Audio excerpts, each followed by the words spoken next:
മനുഷ്യന് മരണമുണ്ട്. ആ മരണത്തിലേക്കുള്ള പ്രയാണം ആദം നബി അലൈഹിസ്സലാം നടത്തിക്കൊണ്ടിരിക്കെ ആദം നബി അലൈഹിസ്സലാമിന് ഏതാണ്ട് 1000 വയസ്സായപ്പോൾ മരണവുമായി മുഖാമുഖം കാണുന്ന സമയമെത്തിയപ്പോൾ ആദം നബി അലൈഹിസ്സലാം തൻ്റെ പ്രിയപ്പെട്ട മകനാകുന്ന ഷീദിനെ വിളിച്ചു. ഷീദ് നബി അലൈഹിസ്സലാമിനെ വിളിച്ചുകൊണ്ട് ഷീദ് നബിയെ ഉപദേശിച്ചു.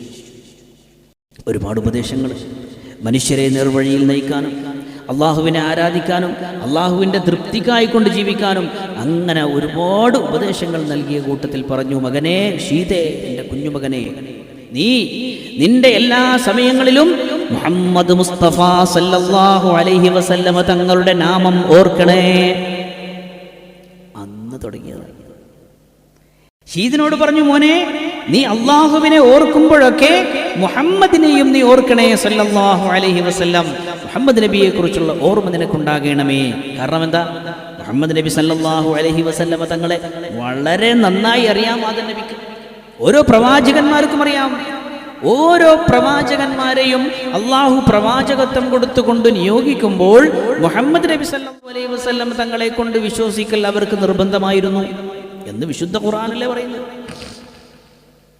വിശുദ്ധ ഖുർആനിന്റെ അകത്താളുകളിലേക്ക് ഇറങ്ങി സഞ്ചരിക്കുമ്പോൾ എന്തൊക്കെ അത്ഭുതങ്ങൾ നമുക്ക് കാണാം. وَإِذَا أَخَذَ اللَّهُ مِيثَاقَ النَّبِيِّينَ لَمَا آتَيْتُكُم مِّن كِتَابٍ وَحِكْمَةٍ ثُمَّ جَاءَكُمْ رَسُولٌ. ഓരോ പ്രവാചകന്മാരുമായി അല്ലാഹു തആല കരാറിൽ ഏർപ്പെട്ടു. ഓരോ പ്രവാചകന്മാരോടും അല്ലാഹു തആല കരാർ ചെയ്തു. എന്തെന്ന്? ثُمَّ جَاءَكُمْ رَسُولٌ مُصَدِّقٌ لِّمَا مَعَكُمْ لَتُؤْمِنُنَّ بِهِ وَلَتَنْصُرُنَّهُ. അതായത് നിങ്ങൾക്ക് നുബുവത്ത് ഞാൻ തരാം, നിങ്ങളെയൊക്കെ ഞാൻ നബിയാക്കാം, പക്ഷേ ഞാനുമായിട്ട് നിങ്ങളൊരു കരാർ ചെയ്യണം. എന്താണ് കരാറ്? ആ കരാറ് സുമ്മ ജാഅക്കും റസൂലും, പിന്നീട് നിങ്ങളിലേക്കൊരു പ്രവാചകൻ വരും. ആ പ്രവാചകൻ വന്നാൽ ആ പ്രവാചകനെ ലതുഅ്മിനുന്ന ബിഹി, ആ പ്രവാചകനെ കൊണ്ട് നിങ്ങൾ വിശ്വസിക്കുകയും ഓല തൻസുറന്നഹു, ആ പ്രവാചകനെ നിങ്ങൾ സഹായിക്കുകയും ചെയ്യും എന്ന് നിങ്ങൾ എന്നോട് കരാർ ചെയ്താൽ നിങ്ങൾക്ക് നുബുവത്ത് തരാം. നുബുവത്ത് വെറുതെ കൊടുത്ത സാധനമൊന്നുമല്ല. അതിൻ്റെ അടിസ്ഥാനതാ. മുത്തുനബി സല്ലല്ലാഹു അലൈഹി വസല്ലം തങ്ങളെ മാറ്റി നിർത്തിക്കൊണ്ടുള്ള ഒരു കാലഘട്ടവും ഇവിടെ കഴിഞ്ഞു പോയിട്ടില്ല. പലരും മുത്തുനബിയെ മനസ്സിലാക്കിയത് മക്കയിൽ ജനിച്ച് 40-ാമത്തെ വയസ്സിൽ ജിബ്രീൽ അലൈഹിസ്സലാം ഒരു നല്ല മനുഷ്യനെ നോക്കി നടന്നപ്പോൾ കണ്ടു, മുഹമ്മദ് നബി കണ്ടു, അങ്ങനെ പ്രവാചകത്വം കൊടുത്തു എന്നാ വിശ്വസിക്കുന്ന പല ആളുകളും. എവിടെ? അല്ലാഹു തആല ഖുർആനിൽ പറയുന്നു, ഓരോ പ്രവാചകന്മാരോടും അല്ലാഹു കരാർ ചെയ്തു. എന്തെന്ന്? ലതുഅ്മിനുന്ന ബിഹി വലതൻസുറുന്നഹു, മുത്തുനബിയെ കൊണ്ട് വിശ്വസിക്കുകയും മുത്തുനബിയെ സഹായിക്കുകയും ചെയ്യുമെന്നുള്ള കരാറിൽ നിങ്ങൾ ഏർപ്പെടുക. ആ കരാർ നിങ്ങൾ അംഗീകരിക്കുക. നുബുവത്ത് തരാം. ഖാല അഖറർതും, ഇതിൽ നിങ്ങൾ കരാർ ചെയ്യുന്നുണ്ടോ?